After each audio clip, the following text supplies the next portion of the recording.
Amen. Je vous salue au nom du Seigneur Jésus. Et je vous bénis et je vous souhaite la bienvenue dans la présence de Dieu. Je bénis Dieu pour ces merveilleux bien-aimés qui montent, qui montent, qui montent. Ils sont tellement bien habillés. Est-ce qu'on peut acclamer le Seigneur pour cela? Mais les bitchaka là, il n'y en a que pour vous. Où est-ce qu'on peut les acheter? Il faut nous montrer. Nous devons tous en avoir. La Bible dit qu'on doit les célébrer avec tous les instruments. Nous avons des tam-tams, deux qui chôment. Il n'y a pas quelqu'un qui se bat ici. Jusque-là, on n'a pas encore quelqu'un. Il y en a qui chôment là-bas. Ah, Timothée. Alors à partir d'aujourd'hui, tu dois monter là-bas. Alléluia. Il aime qu'on les célèbre. Je bénis Dieu pour ce qu'a été le mois de janvier, pour ces merveilleux messages que nous avons eus dimanche après dimanche au travers de sa servante, Pasteur Toti. Waouh! Dieu nous a fait tellement, tellement, tellement beaucoup de bien. Il y a même un papa qui a dit, Pasteur, je crois que tu peux laisser maman même 3 mois, reste tranquille. Je rends grâce à Dieu pour cela. Je bénis Dieu pour des merveilleux enseignements que le pasteur Zaché nous a donnés tous les mercredis du mois de janvier sur les sacerdoces. C'était si profond, tellement profond. Petit frère, beaucoup de respect. Que Dieu te bénisse. J'ai beaucoup de respect, vraiment, comme disent les Quinois. Monte encore. Et je rends grâce à Dieu déjà. Le mercredi passé, nous avons commencé un merveilleux enseignement avec le pasteur Fabrice sur les épîtres de Paul. Ceux qui étaient là, on a acclamé, on n'arrêtait pas à acclamer. Qui était là le mercredi? C'était tellement glorieux. Mon plaisir est tellement grand. Je sais que ce mercredi qui vient, ça sera encore 10 fois plus. En tout cas, moi, je serai là. Il faut qu'on tu prennes la parole même à 17h45 déjà, il faut commencer. Amen. Et ça fait du bien quand Dieu nous parle. C'est pour cela, ne manquez pas des cultes. Dieu nous a donné des hommes et des femmes qui sont vraiment des dons de Dieu et des grandes sources de bénédiction. Amen. Ce matin, nous revenons sur ces grands thèmes. Certainement, ça va nous accompagner peut-être tout au long de cette année encore sur comment il faut se conduire dans la maison de Dieu, qui est l'église de Dieu vivant, la colonne et le soutien de la vérité. Et après avoir longuement parlé, nous y reviendrons encore pour parler de comment les hommes doivent se conduire, comment ceux qui sont dans la vie professionnelle doivent se conduire, comment les avocats, comment les différents secteurs, comment tout le monde, la Bible parle de comment toute catégorie des hommes et des femmes de la Bible, comment les jeunes gens doivent se conduire, comment les jeunes filles doivent se conduire, comment les enfants doivent se conduire, comment les parents doivent se conduire. Nous y reviendrons, nous parlerons en détail. Mais le Seigneur nous avait mis à cœur d'ouvrir une grande parenthèse, parce que si nous devons savoir comment se conduire dans l'église de Dieu, il nous faut connaître ce que Dieu pense de son église, comment Dieu conçoit l'église et comment Dieu veut que l'église soit et comment Dieu veut que ceux qui la composent se conduisent. C'est pour cela que nous avons commencé à parler sur l'église selon la pensée de Christ qui est son concepteur. Et il n'y a pas mieux pour nous dire ce que Jésus pense de l'église que les paroles que lui-même a adressées aux églises. Et nous avons commencé à parler de ces 7 messages que Jésus donne aux 7 églises qui représentent toutes les églises dans tous les temps de l'Église jusqu'à l'enlèvement. Nous avons déjà parlé de l'Église d'Éphèse. Nous avons déjà parlé aussi de l'Église de Smyrne. Et aujourd'hui, nous allons commencer, nous y resterons pendant 3 dimanches, je crois, sur l'Église de Pergame. Ouvrez vos Bibles avec moi et aujourd'hui, nous allons beaucoup lire la Bible. Je vais vraiment laisser la Bible parler. Apocalypse chapitre 2, versets 12 à 17. Apocalypse 2, versets 12 à 17. Nous lisons au nom du Seigneur. Que celui qui a sa Bible puisse la brandir. C'est lui et celle qui a sa Bible. Pas le téléphone, j'ai dit la Bible. Je vous en supplie, apprenez à venir à l'église avec votre Bible. Écrit à l'ange de l'église de Pergame.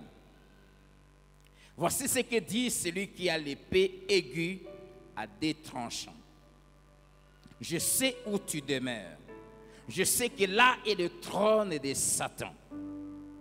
Tu retiens mon nom et tu n'as pas renié ma foi, même au jour d'Antipas, mon témoin fidèle qui a été mis à mort chez vous, là où Satan a sa demeure. Satan, tu n'auras jamais ta demeure à Philadelphie. Au nom de Jésus. Mais j'ai quelque chose contre toi. C'est que tu as là des gens attachés à la doctrine de Balaam qui enseignaient à Balak à mettre une pierre d'achoppement devant les fils d'Israël pour qu'ils mangeassent des viandes sacrifiées aux idoles et qu'ils se livrassent à l'impudicité. De même, toi aussi, tu as des gens attachés pareillement à la doctrine des Nicolaïtes. Réponds-toi donc, sinon je viendrai à toi bientôt et je les combattrai avec l'épée de ma bouche. Que celui qui a des oreilles entende ce que l'Esprit dit aux églises. À celui qui vaincra, je donnerai de la manne cachée. Je lui donnerai un caillou blanc. Et sur ce caillou est écrit un nom nouveau que personne ne connaît, si ce n'est celui qui le reçoit. Amen. Amen. Avant d'aborder les sous-thèmes d'aujourd'hui, parce qu'il y en aura 3, j'aimerais d'abord donner 6 petites informations concernant la ville de Pergame, afin de nous mettre dans le contexte et que nous puissions comprendre les propos que le Seigneur tient sur cette église.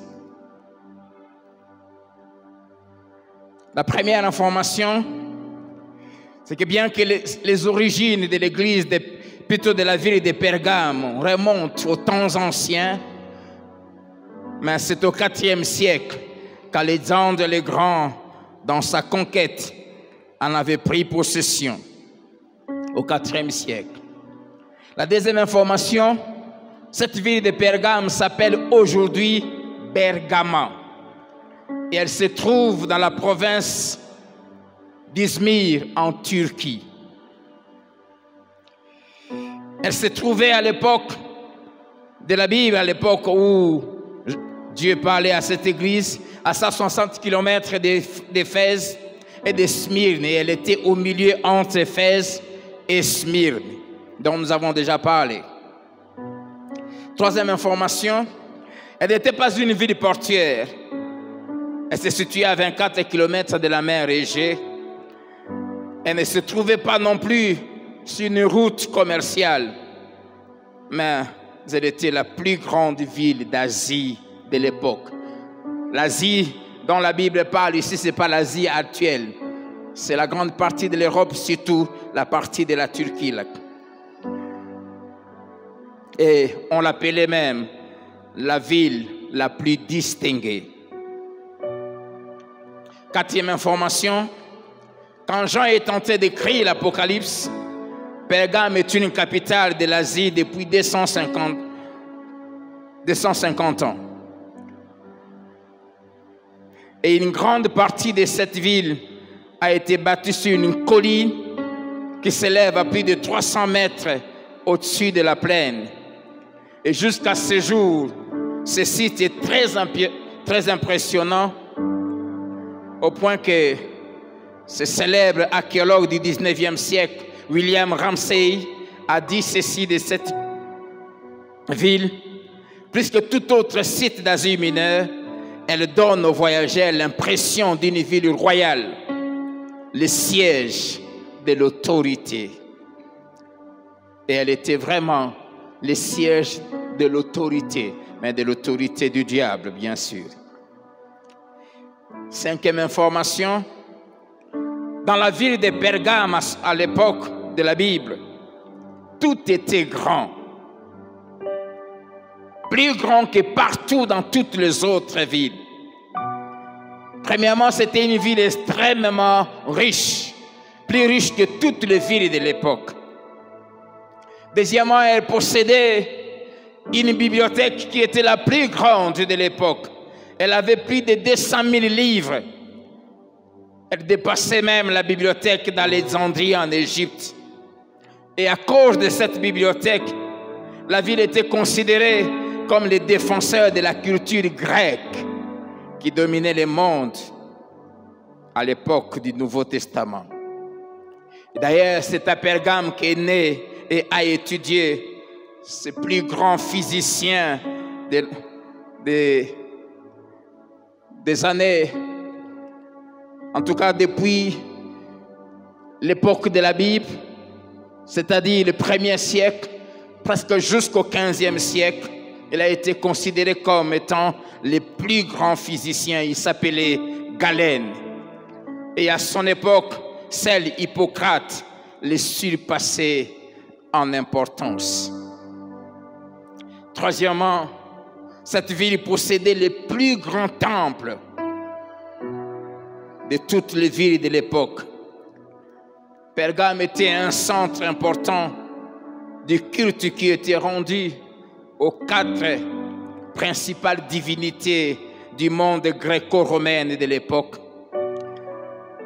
Et c'est dans cette ville que se trouvait ce grand temple qui était dédié premièrement à Athénas, qui était la déesse de la sagesse, à Clépios, qui était, qu'on appelait Dieu-homme, Dieu de la médecine, à Dionysos, à Zéus, à ces 4 grandes divinités.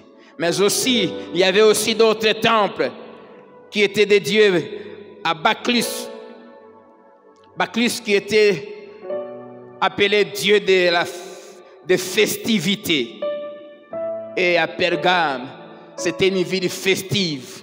Et la majorité de toutes ces fêtes s'est terminée par des orgies et des pratiques abominables. Il y avait aussi des temples de dieux au dieu Esculape, qui était un dieu serpent qu'on appelait Dieu de la santé, et qui avait fait de Pergame un rendez-vous de très nombreux pèlerins qui venaient chercher la guérison. J'aimerais nous dire que Jésus est Jésus seul guéri. Amen. Mais Exode 15, verset 26, Dieu dit, je suis l'Éternel qui te guérit. Et le psaume 103, verset 3, la Bible dit que c'est lui qui guérit toutes nos maladies. Et il a rendu disponible cette guérison depuis la croix par ses blessures. La Bible dit, par ses meurtrissures, nous avons été guéris. Pas nous serons, nous avons déjà été guéris.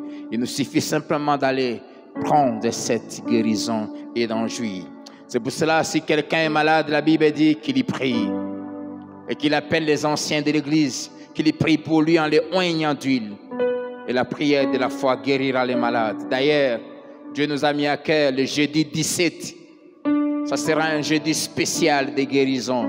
Nous prierons uniquement pour la guérison divine, le jeudi 17. En l'an 29 de notre ère, de l'ère chrétienne, on a dédié un autre temple à Jupiter. Et les dimensions de ce temple surpassaient tout ce qui existait avant l'époque de ces bâtiments. L'autel de ce temple dédié à Jupiter a été démonté pièce par pièce et transporté en Allemagne, où il a été reconstruit avant la Première Guerre mondiale à Berlin. Et on l'appelle Acropole de Pergame ou Musée de Pergame. Si vous allez en Allemagne, à Berlin, vous trouverez ces musées qui a été reconstruit exactement. D'ailleurs, aujourd'hui, on l'a fermé parce qu'on est en train de les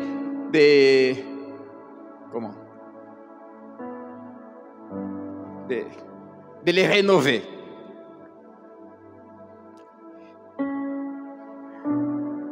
La ville de Pergame était une ville qui était remplie de temples et de dieux, de faux dieux bien sûr.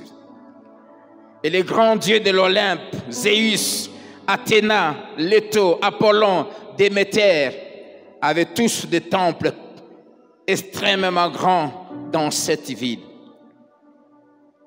À l'ouest de la ville, il y avait les divinités marines et terrestres qu'on adorait.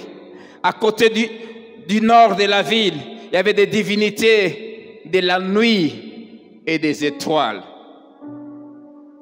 Les cultes qu'on faisait la nuit, ça se faisait du côté nord. Et du côté sud, il y avait la déesse de la journée. Il y avait des dieux de la nuit, il y avait des dieux de la journée.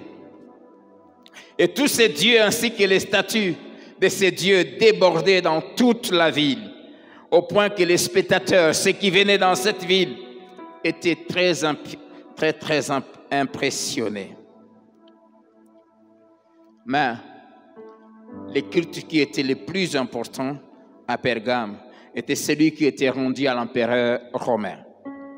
Et c'est à Pergame qu'a été construit le premier temple qui était voué au culte de l'empereur Auguste. Et plus tard, la ville avait construit deux autres temples qui étaient dédiés aux empereurs Trajan et Septime Sévère.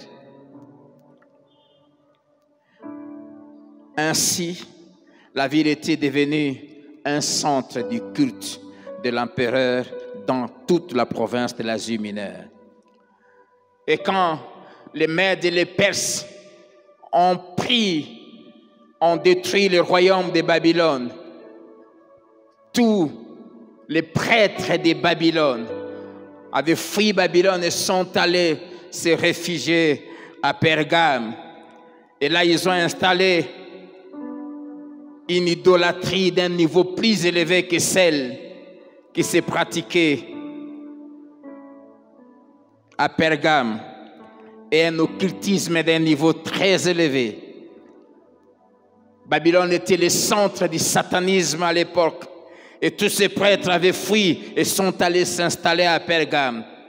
Et ils ont apporté leurs cultes mystérieux, leurs abominations sexuelles et tous les enchantements.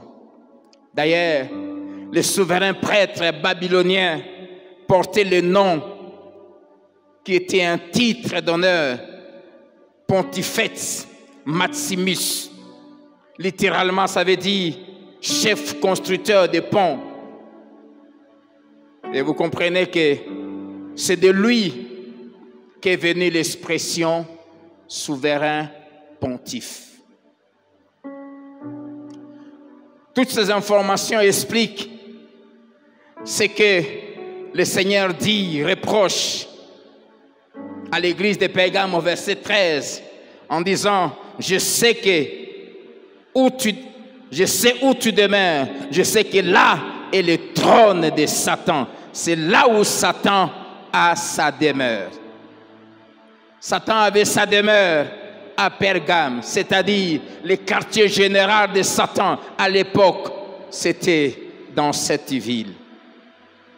Et face à ces cultes idolâtres qui étaient rendus à l'empereur et à toutes ces divinités, l'opposition envers les vrais chrétiens était très très forte. Ceci explique même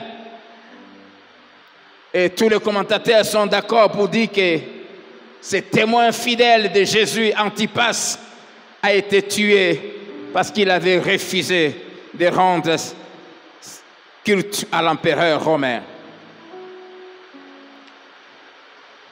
Sixième information et la dernière.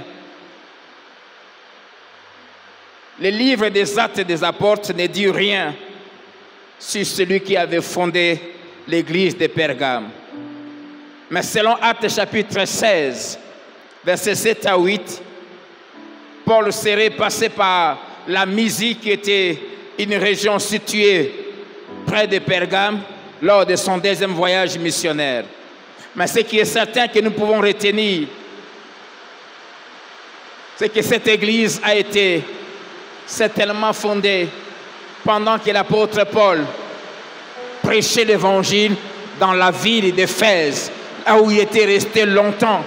Et la Bible dit dans Actes 19, verset 10, que d'Éphèse, l'évangile avait atteint toutes les villes de l'Asie de l'époque. Amen. Et pendant que j'ai travaillé, j'ai préparé cet enseignement, Dieu m'a mis à cœur de le diviser en 3 parties. Premièrement, aujourd'hui,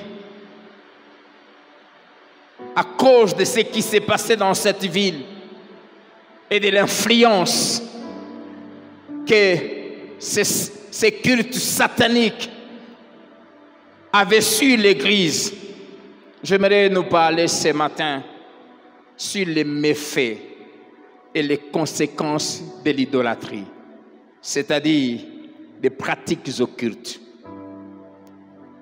Les conséquences et les méfaits de l'idolâtrie et des pratiques occultes. Dieu déteste l'idolâtrie. Tout ce qui est appelé idole par Dieu, c'est tout ce qui prend la place de Dieu dans le cœur de l'homme. Et nos églises sont pleines de beaucoup d'idolâtres. Bien qu'aujourd'hui, je vais plus parler de l'occultisme. Mais avant d'y aller, j'aimerais dire que beaucoup sont idolâtres. Sache que tout ce qui prend la place de Dieu, tout ce qui prend la première place dans ta vie, devient une idole. Sur le sommeil, tu aimes tellement le sommeil que le sommeil commence à t'empêcher à prier, à donner à Dieu sa place. Tu deviens idolâtre. Si l'argent est plus important pour toi que tout, au point que tu es prêt pour tout pour l'argent, tu deviens idolâtre. Si le sport, par exemple, le foot,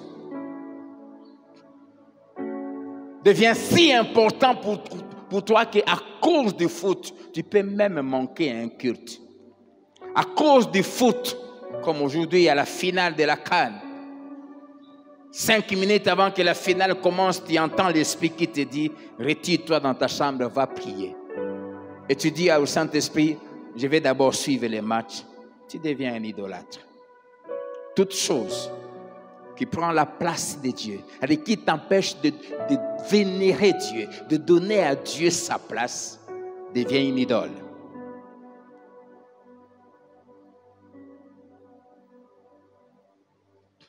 Si ton mari, l'amour que tu as pour lui, tu l'aimes tellement que tu es prêt même à désobéir à Dieu pour lui, tu deviens idolâtre. Si ta femme, tu es prêt à désobéir à Dieu pour ta femme, tu es un idolâtre. C'est pour cela, veillons. Quand Dieu nous donne quelque chose, il faut veiller à ce que cette chose ne devienne pas un obstacle dans ta consécration pour Dieu.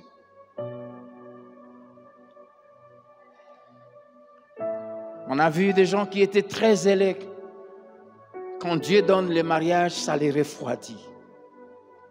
Sa consécration baisse. le mariage a pris la place de Dieu. Apprenons à garder chaque chose à sa place. J'aime beaucoup ma femme, mais Dieu reste à sa place. J'aime beaucoup mes enfants, mais ils ne prendront jamais dans mon cœur la place de Dieu. Jamais. Veillons. Dieu déteste l'idolâtrie. Lisons ensemble, ouvrons nos Bibles, Deutéronome chapitre 18.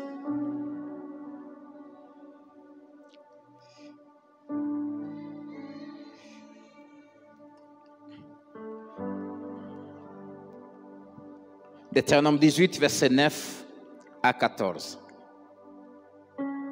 Lorsque tu seras entré dans le pays que l'Éternel, ton Dieu, te donne, tu n'apprendras point à imiter les abominations de ces nations-là. Les abominations. Toutes ces choses dont nous allons parler, Dieu les appelle des abominations.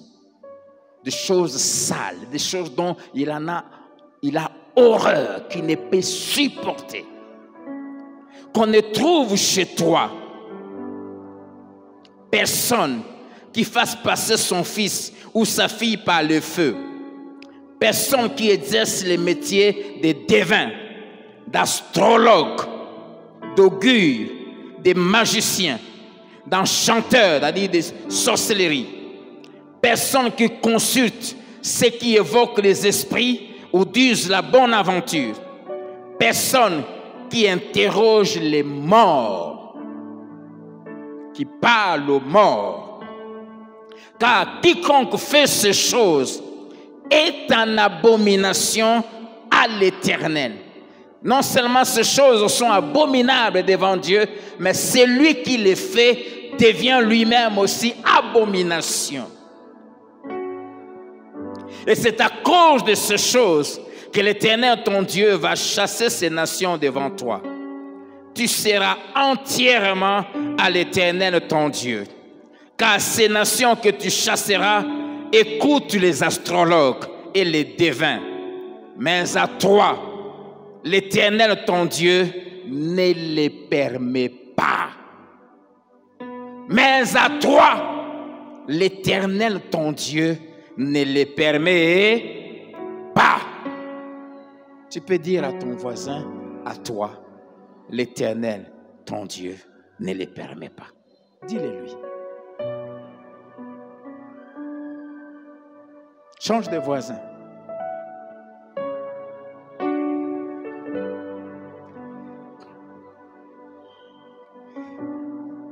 La première chose que j'aimerais nous dire par rapport à cette parole, c'est que tout chrétien doit savoir qu'il n'y a qu'un seul Dieu, Sauveur et Seigneur, qui doit être adoré, craint, servi et aimé. Un seul.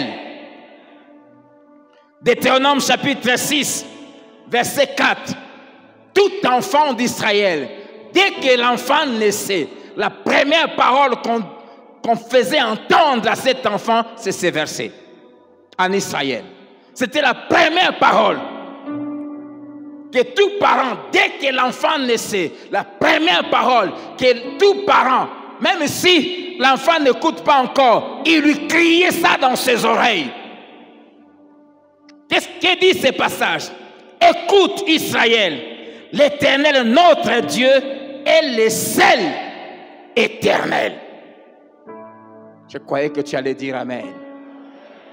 Écoute Philadelphie, Lubumbashi, l'Éternel notre Dieu est le seul éternel.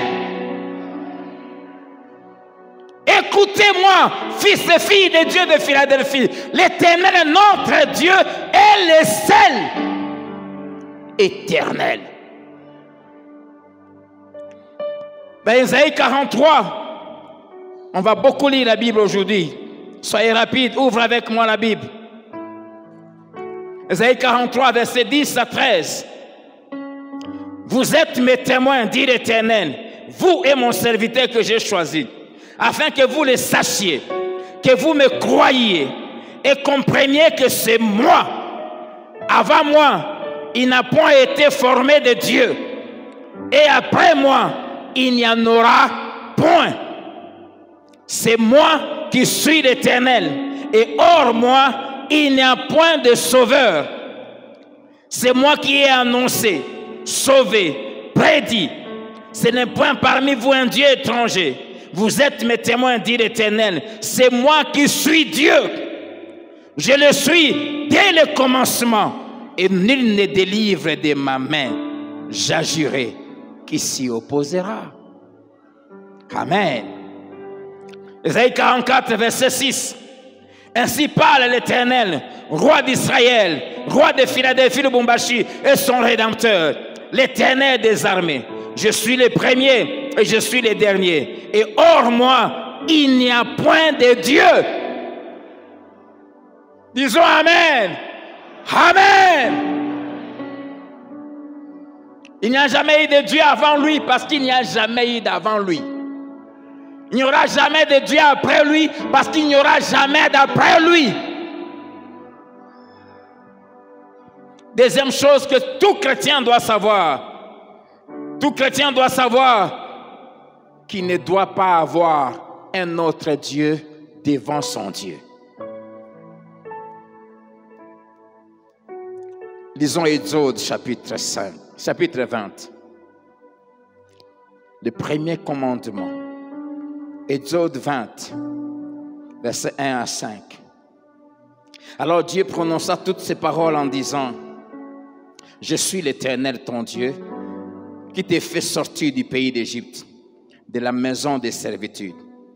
Tu n'auras pas d'autre Dieu devant ma face. Amen. Tu ne te feras point d'image taillée, ni de représentation quelconque de choses qui sont en haut dans les cieux, de choses qui sont en bas sur la terre, qui sont dans les eaux plus bas que la terre. Tu ne te prosterneras point devant elles, et tu ne les serviras point. Car moi, l'Éternel, ton Dieu, je suis un Dieu jaloux. Amen. Amen. Tu n'auras point d'autre Dieu devant ma face. Bien-aimé, Dieu est esprit.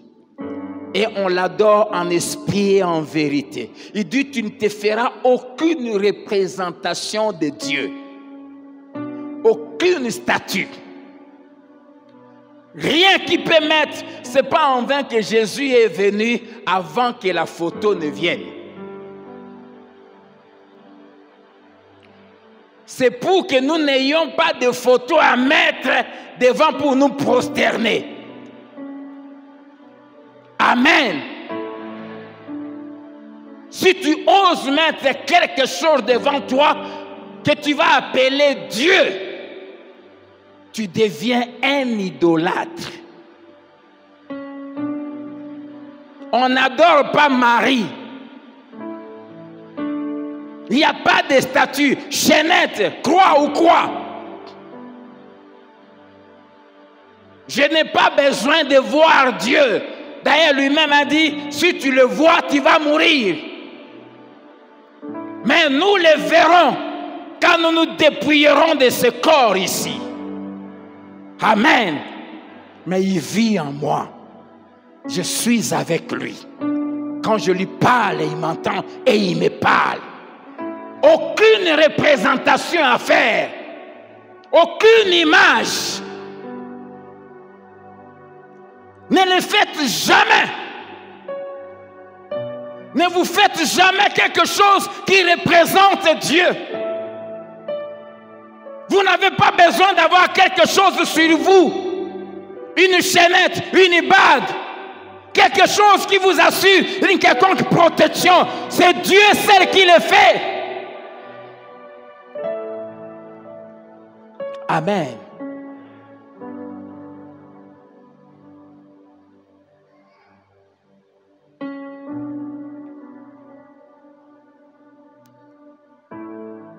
Tu n'as pas besoin de chapelet. Vous m'entendez?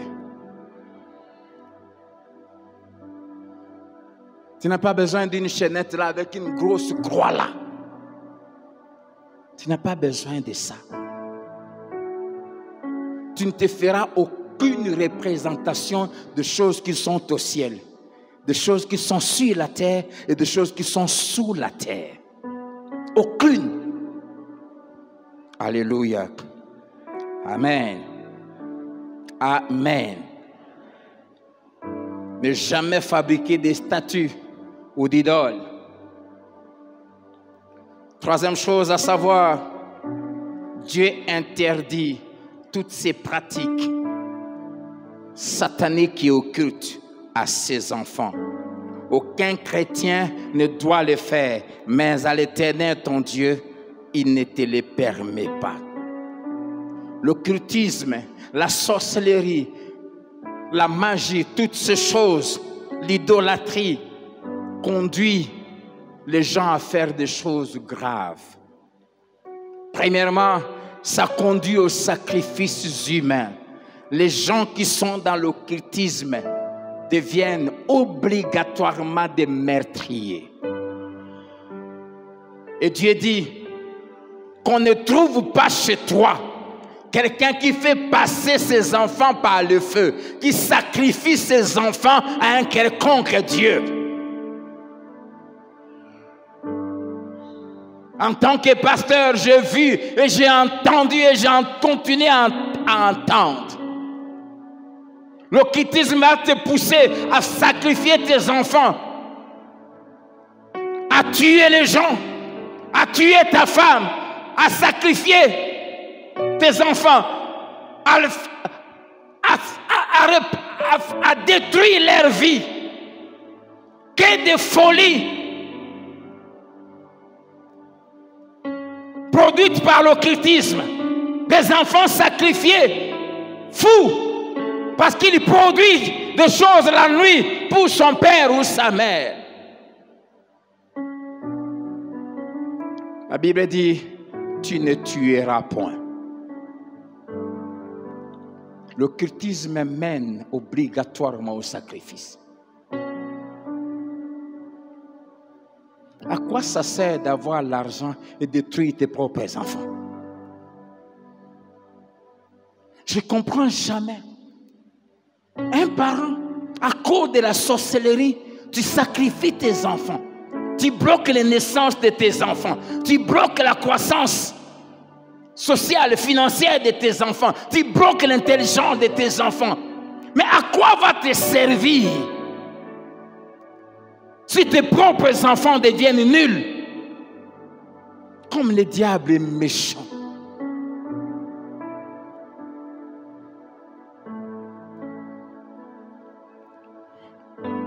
L'occultisme conduit obligatoirement à une perversion sexuelle. Il y a des choses qui font que les gens montent des grades, obtiennent des pouvoirs très élevés dans l'occultisme. C'est le sacrifice de sang et c'est la perversion sexuelle.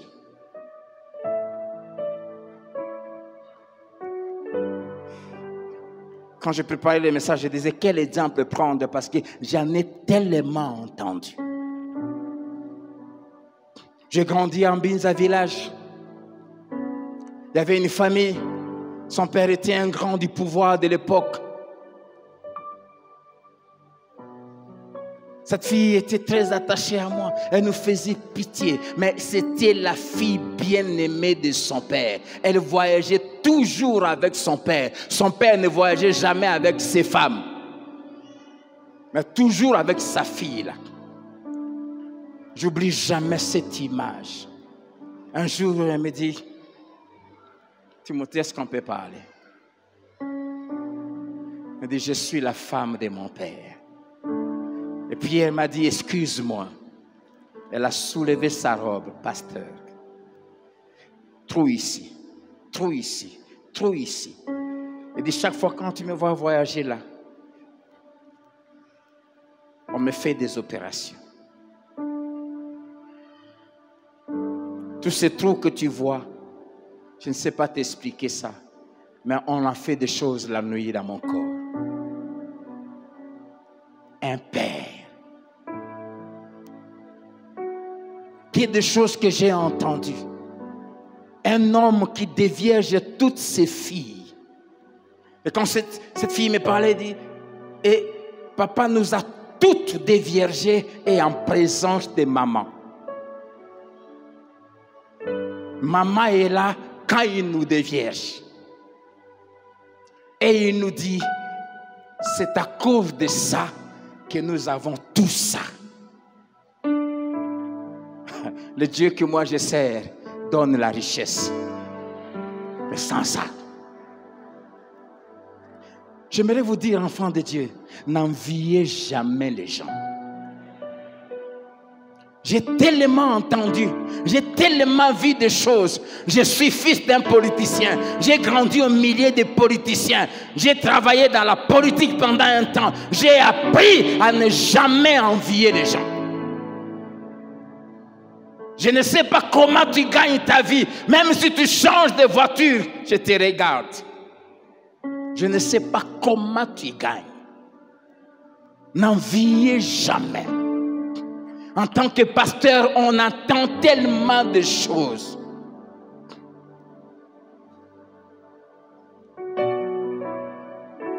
L'occultisme te mène à ça.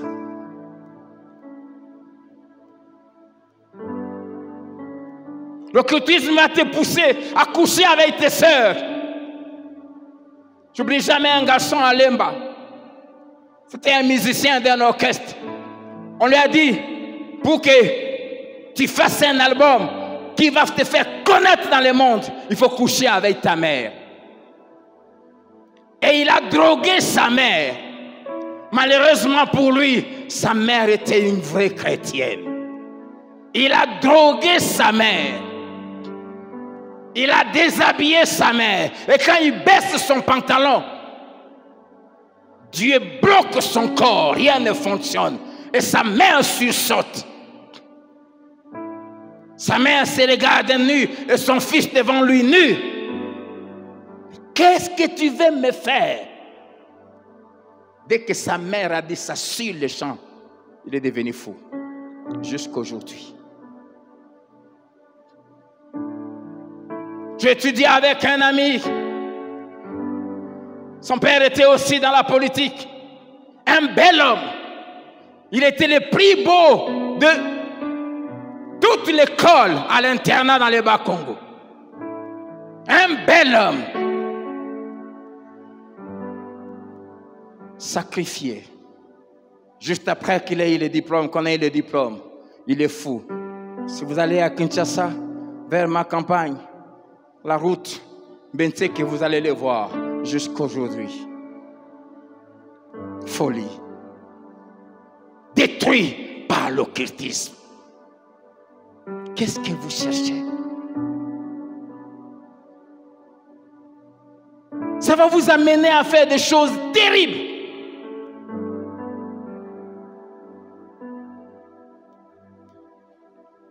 Ne jouez pas avec quelqu'un qui est dans l'occultisme. Ce sont des gens qui n'ont plus de cœur. Qu'on ne trouve chez toi personne qui exerce le métier de devin. La plupart de ceux qu'on appelle prophètes de Dieu aujourd'hui sont des anciens devins qui se sont convertis, entre guillemets, qui ont transformé leurs pratiques de divination en prophétie. Ce qui fait qu'on puisse reconnaître un vrai chrétien, un vrai serviteur de Dieu, ce n'est pas le don spirituel, ce n'est pas le miracle, c'est la crainte de Dieu. J'aimerais vous faire réfléchir. La Bible dit que Jean-Baptiste n'avait fait aucun miracle. Aucun. Aucun miracle. Mais Jésus a dit que de tous ceux qui sont nés de femmes, a dit depuis Caïn jusqu'à Jean-Baptiste, il n'y a pas eu de plus grand que lui aux yeux de Dieu. Jean-Baptiste a été plus grand qu'Élie, plus grand que Moïse qui a fendu la mer Rouge en deux. Aujourd'hui ici à Lubumbashi, ici au Congo, si Jean-Baptiste et Moïse vivaient dans notre époque, Et les 2 ouvriers des églises, Jean-Baptiste n'aurait personne dans son église. Tous allaient chez Moïse. Parce que lui, il fait descendre le feu. Lui, il change l'eau en sang. Mais aux yeux de Dieu, qui était le plus grand?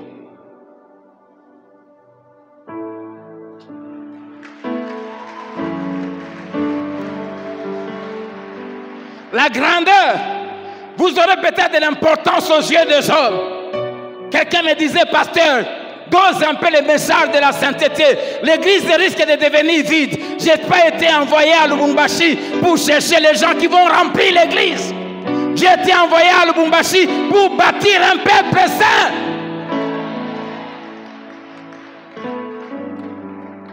Et introduire les gens au ciel. C'est ça ma mission. Si je peux en introduire 10, 15, j'aurai accompli ma mission.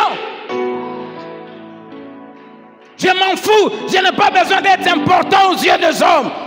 Mon importance, je la tire auprès de celui qui m'a appelé.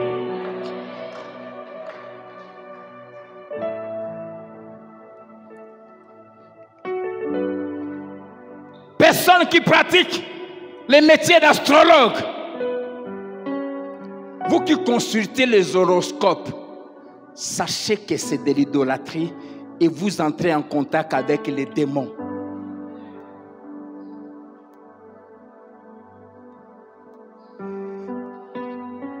Les métiers d'augure, c'est-à-dire les gens qui observent et interprètent les signes, les gens qui font des présages tirés à partir des observations, qui font des prédictions. Donne la main, je vais voir. La magie, la sorcellerie. Les gens qui consultent les morts. On n'adresse pas de prières aux morts. Vous m'entendez? Saint-Tel, non. On n'adresse pas de prières aux morts. La prière, on l'adresse à Dieu au nom de Jésus.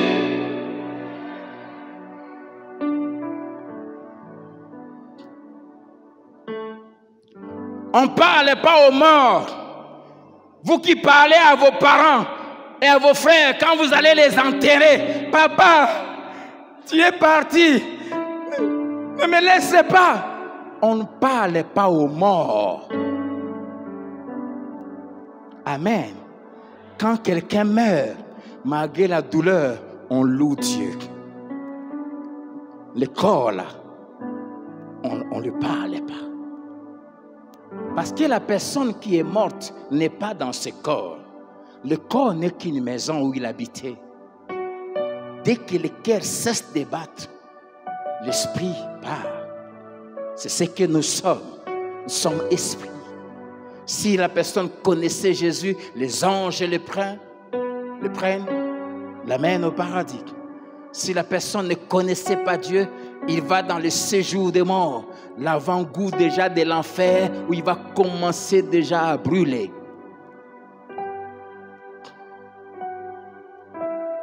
Amen. Le purgatoire n'existe pas. Si tu veux aller au ciel, il faut accepter Jésus maintenant. Il n'y a pas un endroit après ta mort où ceux qui sont restés vivants vont commencer à prier pour toi, pour que Dieu ait pitié de toi et que tu changes d'endroit. Non, ça n'existe pas. La Bible dit qu'il est réservé aux hommes de mourir une seule fois. Et après quoi? C'est le jugement. Écoutez ce que la Bible dit. La Bible dit que Dieu n'est pas un Dieu des morts, mais des vivants. Matthieu 22, 32 a dit Jésus. Lisons ensemble Ésaïe 8, versets 19 à 22. Ah, j'aime la parole de Dieu. Je vais la faire parler aujourd'hui. Ésaïe 8, versets 19 à 22. J'aimerais que nous ayons tous nos Bibles ouvertes en cet endroit. Si l'on vous dit, consultez ceux qui évoquent les morts et ceux qui prédisent l'avenir, qui poussent des sifflements et des soupirs, répondez, un peuple ne consultera-t-il pas son Dieu? S'adressera-t-il aux morts en faveur des vivants? Amen. Si on te dit, allons au cimetière le 1er août, on va parler à papa. Vous qui avez l'habitude d'aller au cimetière le 1er août, vous allez faire quoi? Vous allez faire quoi? Vous allez arranger la tombe de qui?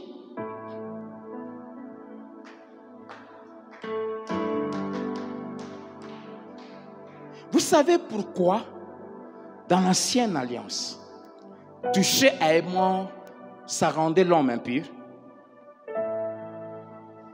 C'est parce que, premièrement, la mort indique à l'homme le mal que le péché a introduit. Deuxièmement, c'était pour dire à son peuple que dès que la mort physique intervient, le corps ne vaut plus rien. C'est la poussière et il faut les remettre dans la poussière. Je n'encourage jamais, quand on veut enterrer quelqu'un, on fait des tombes, des pierres tombales. Le corps, la poussière doit rentrer dans la poussière. Je ne vais pas mourir maintenant, moi je vais vieillir vraiment. Mais écoutez-moi, le jour où je partirai, n'osez jamais aller construire l'endroit où vous allez m'enterrer. N'osez jamais acheter un cercueil de 1000, de 10 000. Prenez des bois. Ma fille, tu m'entends? Vous tapez, vous mettez des clous, papa, vous mettez cette saleté ici et vous allez la jeter. Elle doit rentrer là où elle était venue. Moi, je serai dans la gloire, en train de me prosterner devant mon maître et de l'adorer, de lui dire merci de m'avoir sauvé.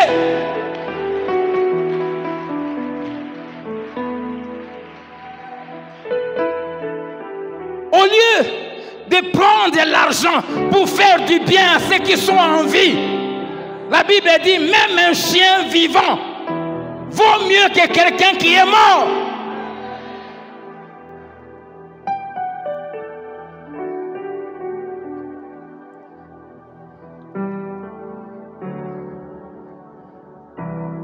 Disons Ecclésiaste chapitre 9. Le jour où j'ai lu et étudié ce passage, j'ai dit waouh, on fait beaucoup de choses par ignorance. Ecclésiaste chapitre 9, versets 4 à 6. Pour tous ceux qui vivent, il y a de l'espérance. Et même un chien vivant vaut mieux qu'un lion mort. Les vivants, en effet, savent qu'ils mourront. Mais les morts ne savent. Quand tu lui parles là, il ne sait pas. Parce qu'il n'est plus là. Les morts ne savent rien. Et il n'y a pour eux plus de salaire. Puisque leur mémoire est oubliée.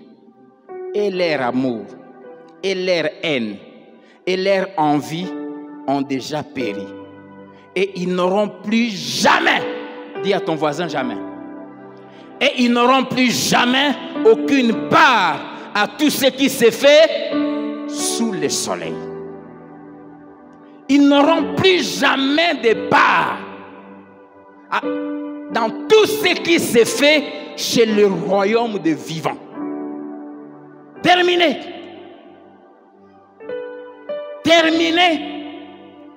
J'aime la version parole de vie qui dit ceci.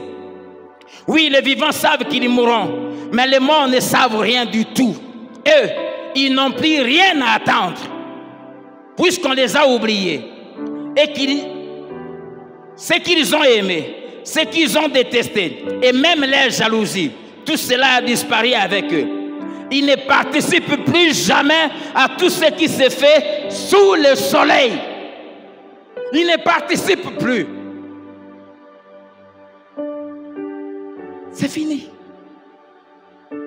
Et quand vous lisez le chapitre 16, quand l'homme riche est mort, il lève les yeux dans le séjour des morts où il était en train de souffrir. Il voit Abraham et Lazare dans la gloire. Il dit à Abraham,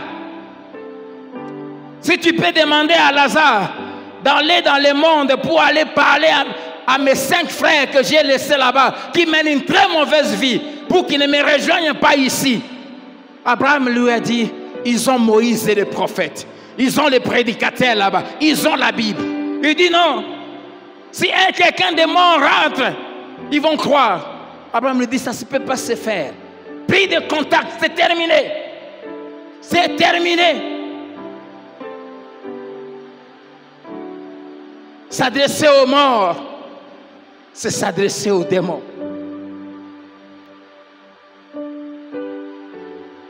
Depuis que j'ai enterré mon père, il est mort le 19 juin, un samedi. 19 juillet plutôt, 86. On l'a enterré 2 jours après le 21. Jusqu'à aujourd'hui, je ne sais même pas où se trouve sa tombe. La seule chose qui me fait mal quand je pense à lui, c'est que je ne suis pas sûr que je serai avec lui au ciel. C'est pour ça que quand quelqu'un meurt dans le Seigneur, c'est une grande joie. On chante. Oui, ça fait mal. Il est parti. Mais on sait qu'on va les revoir. Alléluia. Alors, qu'est-ce qui pousse les gens à se livrer à l'occultisme? Premièrement, parce qu'ils sont ignorants et ne connaissent pas le vrai Dieu.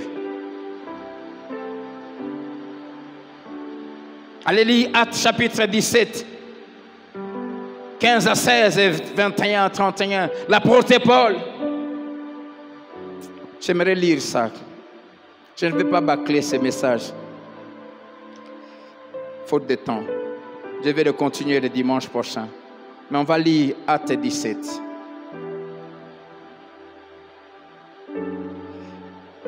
Versets 15 à 16. Ce qui accompagnait Paul le conduisit jusqu'à Athènes. Puis ils s'en retournèrent, chargés de transmettre à Silas et à Timothée l'ordre de les rejoindre plus tôt. Comme Paul les attendait à Athènes, il sentait au-dedans de lui son esprit s'irriter à la vue de cette ville pleine d'idoles. Il s'entretenait donc dans la synagogue avec les Juifs et les hommes craignant Dieu, et sur la place publique chaque jour avec ceux qui les rencontraient. Verset 21. Or, tous les Athéniens et les étrangers demeurant à Athènes ne passaient leur temps qu'à dire ou à écouter des nouvelles. Paul, debout au milieu de l'aéropage, dit: Hommes Athéniens, je vous trouve à tous égards extrêmement religieux. Car en parcourant votre ville et en considérant les objets de votre dévotion, j'ai même découvert un autel avec cette inscription: à un Dieu inconnu. Ce que vous révérez sans le connaître, c'est ce que je vous annonce. Le Dieu qui a fait le monde et tout ce qui s'y trouve, étant le Seigneur du ciel et de la terre, n'habite point dans des temples faits des mains d'homme. Il n'est point servi par des mains humaines. Mais s'il avait besoin de quoi que ce soit, lui qui donne à tous la vie, la respiration et toutes choses, il a fait que tous les hommes, sortis d'un seul sang, habitassent sur toute la surface de la terre, ayant déterminé la durée de temps et les bornes de l'air des mers. J'aimerais juste ouvrir une parenthèse avant de revenir. Il a fait que tous les hommes, sortis d'un seul sang. Est-ce que vous savez que nous tous, nous sommes fils d'un même père, physique, et d'une même mère, Adam et Ève? Est-ce que vous savez ça? Est-ce que vous savez ça? Nous tous dans la terre, nous venons de deux êtres. Nous avons les mêmes ancêtres. Si tu comprends ça, chaque fois quand tu fais du mal à quelqu'un, tu fais du mal à ton propre frère. Si on remonte la généalogie, nous allons nous retrouver tous, on va dire, fils d'Adam et fils d'Ève. Est-ce que vous savez ça? Alors sortez de ces histoires, tribus, provinces, religions, sortez de ça. Nous venons tous d'un même sang, d'un seul homme.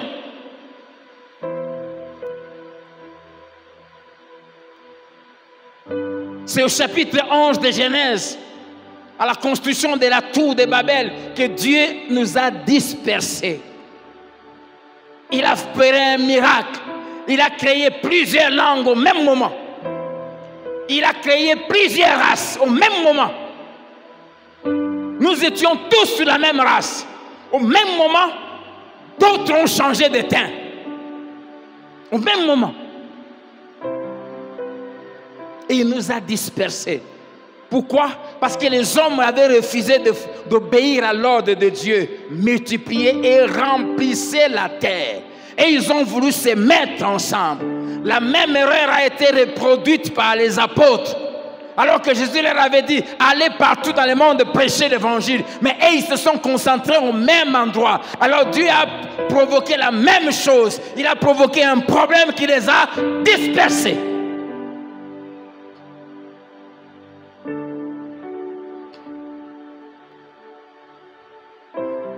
Mon frère, on a un même père, toi et moi. On a une même mère. Ne l'oublie jamais. Si tu me critiques, tu critiques ton propre frère. Si tu me fais du mal, tu fais du mal à ton propre frère.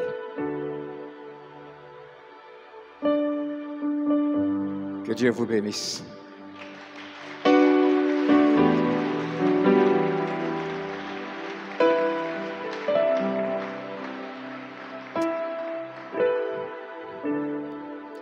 On va continuer le dimanche prochain. J'aimerais simplement te dire, si tu es enfant de Dieu, Dieu t'interdit des pratiques occultes. Si tu parlais aux morts, répands-toi.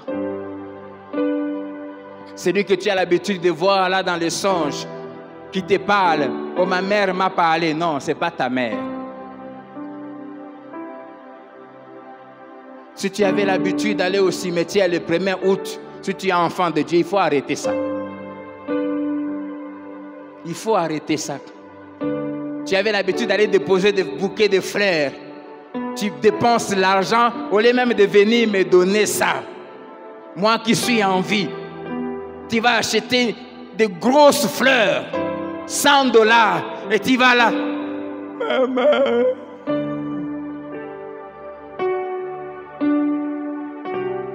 Il faut arrêter ça. Enfants de Dieu, vivons la parole de Dieu. Vivons la parole de Dieu. Sache que l'Éternel, notre Dieu, est le seul éternel. Y a-t-il quelqu'un ce matin qui veut dire toute ma vie, je ne servirai, je n'adorerai que Dieu et Dieu seul. Tu n'as pas besoin d'aller chez un féticheur pour chercher une guérison. C'est Dieu qui guérit. Dimanche prochain, on va continuer en parlant sur les raisons qui poussent les gens à l'occultisme. Tout ce qu'ils vont chercher, Dieu les donne. Dieu les donne. Je ne connais pas de gens malheureux que ceux qui se sont vendus au diable dans ces choses sales. Et si tu es là ce matin, répands-toi avant qu'il ne soit trop tard. L'enfer a été fait que pour Satan et Satan seul. Mais la Bible dit, aucun idolâtre, aucun enchanteur, aucun sorcier, aucun sataniste n'héritera le royaume des cieux. Il faut sortir de ces choses.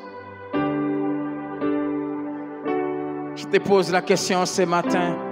Qu'est-ce qui prend la place de Dieu dans ta vie?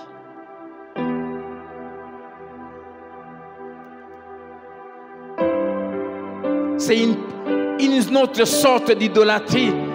Ces enfants de Dieu qui courent derrière, prophète là-bas, en train de chercher quelqu'un, au moins qu'il peut voir et entendre la voix. Non, si tu as donné ta vie à Jésus, il vit dans ton cœur. tu peux lui parler. J'aimerais que tu saches que Dieu parle.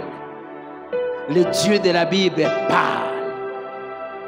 Si on te dit, allons consulter les morts, allons consulter les devins, réponds.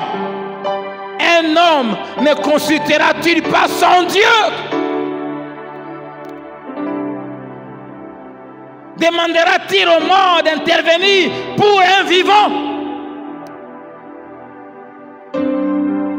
Invoque ton Dieu.